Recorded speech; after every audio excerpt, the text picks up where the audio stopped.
Eh bien, bonjour tout le monde, bienvenue sur la chaîne de la Dark Red Security. Alors aujourd'hui, je vais vous parler d'un sujet qui m'arrive d'aborder avec des gens que je rencontre sur Discord, même avec les copains sur Discord.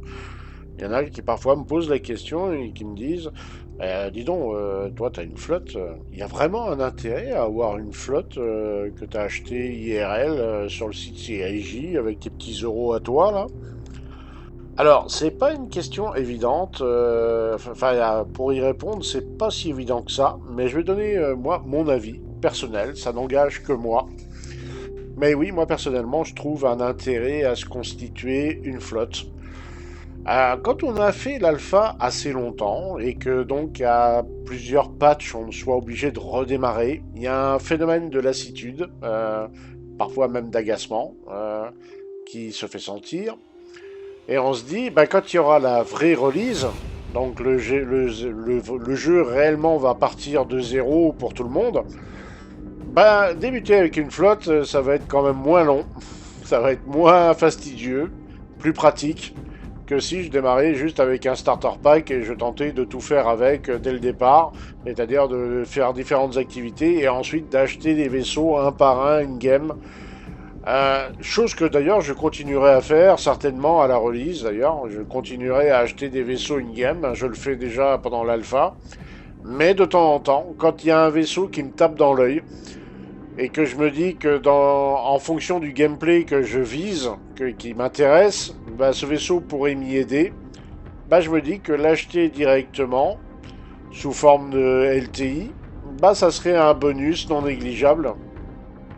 Alors oui, quand on fait ça, bah, c'est un budget, hein, mine de rien, et en même temps, et là je tiens à le préciser tout de suite, c'est aussi un risque, un gros risque. C'est Star Citizen se finance par du crowdfunding, hein.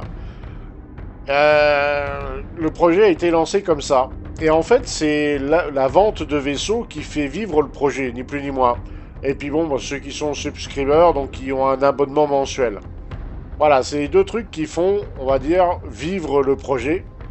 Il suffit qu'un de ces deux systèmes, et surtout la vente de vaisseaux, s'arrête, que les gens n'adhèrent plus au projet et disent non, non, on n'achète plus de vaisseaux, là, on attend de voir des résultats, bah, le projet peut tomber à l'eau.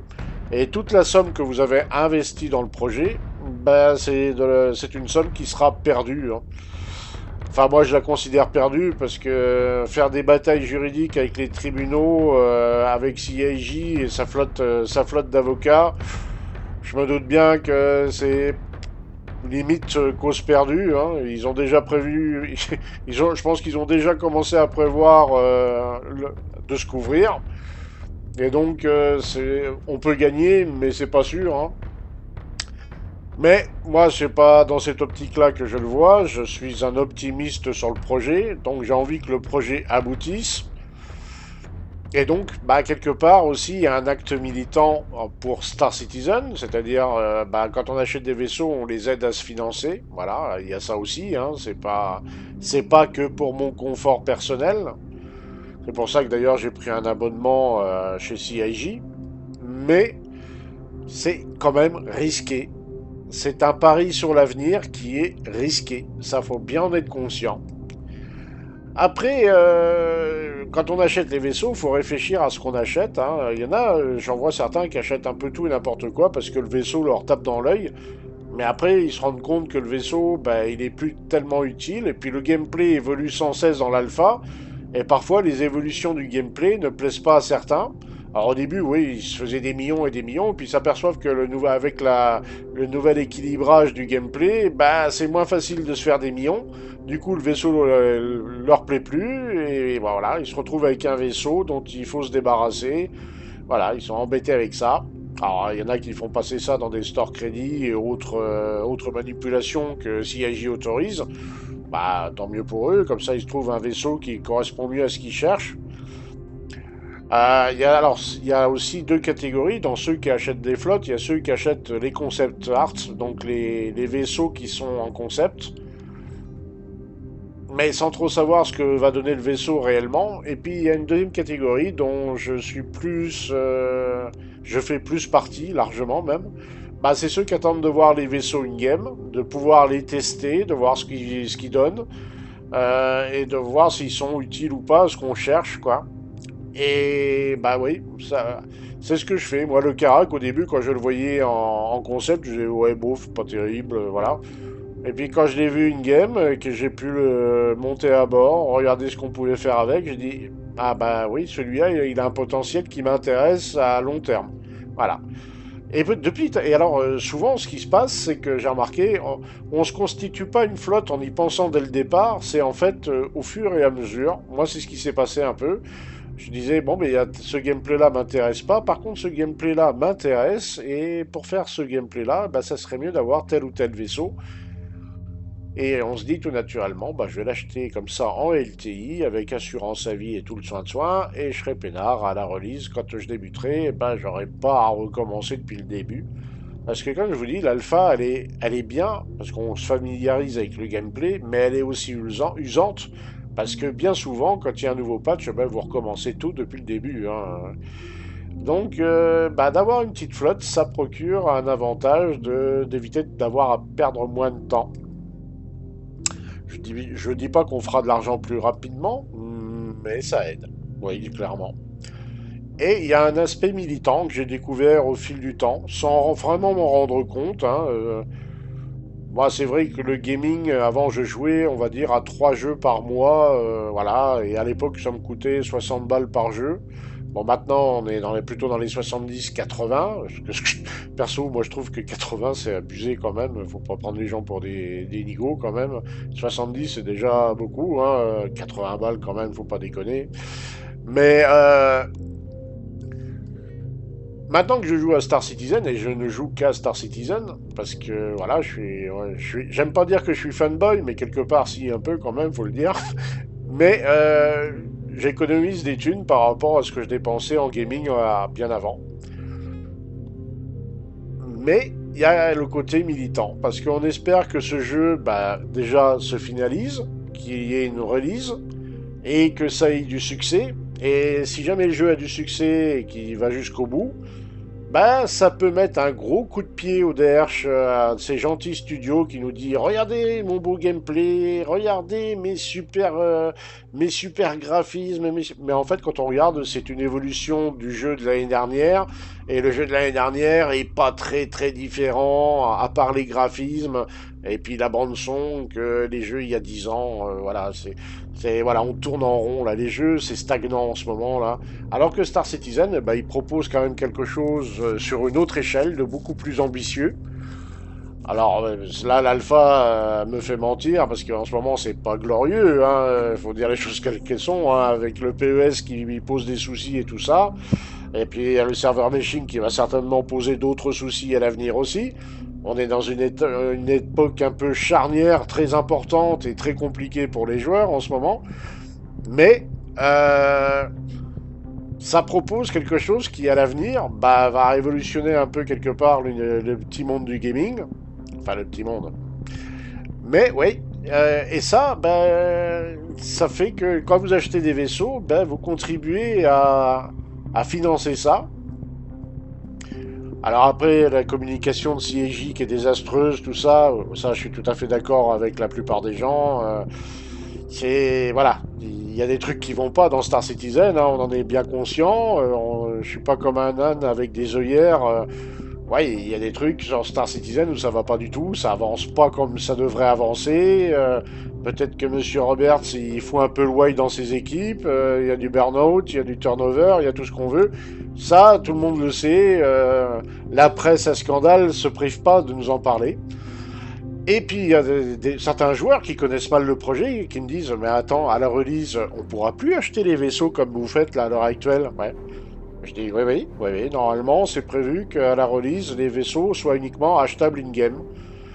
Alors après, chacun est libre d'y croire ou pas. Mais il dit ouais, d'accord, mais alors le jour de la release, le mec a dit bon ça y est, la release elle est bonne, le jeu il a pas l'air buggé, il se prend un starter pack, alors ça sera certainement des petits starter packs au début. Je dis je sais pas trop, mais oui, il y a de grandes chances que ça soit des petits starter packs, ouais. Et il va sortir de son hangar et il va te croiser toi avec ton gros carac. C'est pas un peu pay to win ton truc là? Bah, libre à lui de le penser. C'est peut-être pas faux, du point de vue d'un nouveau joueur qui rejoint après la release, puis qui voit les autres joueurs arriver avec des super gros vaisseaux devant lui. Oui, il peut le prendre mal, hein. Mais d'un autre côté, il faudra aussi qu'il soit au courant que tous ces gars-là se sont tapés une alpha pendant minimum 3 mois pour ceux qui auront chopé l'alpha sur la fin, et d'autres depuis des années, mais des années quoi, avec des crashs toutes les 20 minutes au début, des trucs improbables, le compte qui disparaît, enfin tout un tas de trucs mais aberrants que peu de gens connaissaient parce que personne n'avait vraiment d'expérience sur ce qu'était une alpha au final. Et on a découvert ça avec Star Citizen, hein, une alpha jouable on va dire. Et bon, il y a eu d'autres alphas aussi, mais celle-là était vraiment un cas d'école, quoi. Et c'est vrai que bah, ce qu'on appelle les backers, mais en fait c'est les joueurs, hein, les joueurs qui jouaient à l'alpha, bah, ils se sont tapés des situations que, voilà, dans n'importe quel autre jeu aurait créé un scandale immédiatement. Bah, moi j'estime que en compensation de pouvoir s'acheter des vaisseaux, c'est pas cher payé, hein. Tout pareil pour les subscribers, bah, ils ont des armures, ils ont des skins de vaisseaux, des trucs comme ça. Bah, et eux aussi se sont tapés l'alpha et c'est pas cher payé non plus.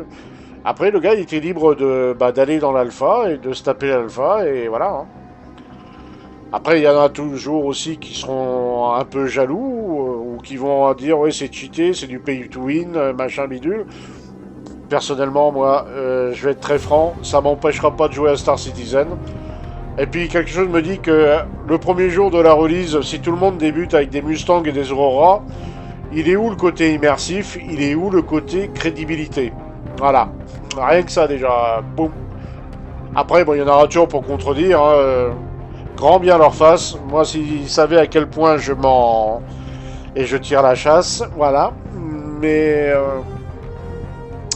voilà. Moi, je considère que les gens qui se sont tapés, farci l'alpha, et fallait se la farcir, hein, bah, ils méritent bien d'avoir le droit de s'acheter quelques vaisseaux pour se faire plaisir. Tout simplement. Mais oui, il y a un intérêt d'avoir une flotte, à condition de bien choisir ce qu'on va faire, de bien choisir le type de vaisseau qui va correspondre à nos attentes. Aussi, éviter d'avoir les yeux plus gros que le ventre, parce qu'il y en a qui s'achètent des vaisseaux, mais voilà, gigantesques. Et puis on les voit sauter de Discord en Discord. Quelqu'un veut utiliser mon gros vaisseau? Bah oui, parce qu'il n'y a personne à mettre dedans, quoi. Donc quand on choisit une flotte, on choisit aussi des vaisseaux qu'on va trouver utilisables. Et le fait de les remplir en équipage, ce sera aussi une grosse question. C'est pour ça que moi j'ai pris du C2.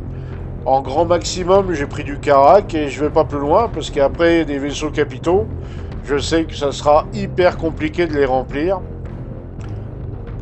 J'ai pris une flotte à mon échelle que je peux gérer facilement. Après, ceux qui ont les yeux plus gros que le ventre, qui veulent faire les Gaston m'as-tu vu, bah libre à eux, hein, ça fera du pognon en plus pour CIJ, je dirais, mais voilà. Mais oui, oui, personnellement, moi je trouve qu'il y a un intérêt à se constituer sa flotte dès maintenant. Et surtout maintenant, hein, parce que dans quelques temps, ça deviendra beaucoup plus cher de se la constituer. Les vaisseaux, bah, les prix augmentent, tout augmente. Donc oui, il y a un intérêt dès maintenant à se constituer une flotte. Voilà, mais ça, je répète, c'est que mon opinion. Ça n'engage que moi. C'est mon point de vue. D'autres vont être d'accord, d'autres vont pas du tout être d'accord, d'autres vont être d'accord mais pas sur tout. Enfin voilà, il y en a pour tous les goûts. Mais là, ce que je dis, c'est juste mon avis et rien que mon avis. Je vous souhaite à tous une bonne journée ou une bonne soirée et je vous souhaite de bonnes aventures dans le verse et on se dit à bientôt. À ciao ciao tout le monde.